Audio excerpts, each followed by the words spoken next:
Viral aksi arogan Satpam usir pedagang yang jualan di kawasan pabrik. Harusnya bukan kalian. Harusnya bukan. Viral aksi tak terpuji Satpam di sebuah pabrik di Kendal. Video berdurasi 25 detik memperlihatkan oknum yang mengenakan seragam Satpam terlihat menendang seorang pedagang. Terlihat Satpam tersebut membentak pedagang yang sedang berjualan di pinggir jalan yang tak jauh dari kawasan pabrik. Melihat sikap oknum Satpam tersebut, pedagang panik sampai terjatuh saat akan mengangkat dagangannya ke motor.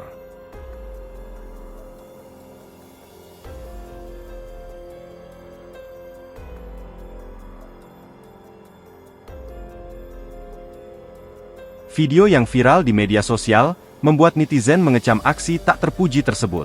Bahkan netizen menilai bahwa aksi Satpam tersebut tak mencerminkan sikap profesionalisme dan empati.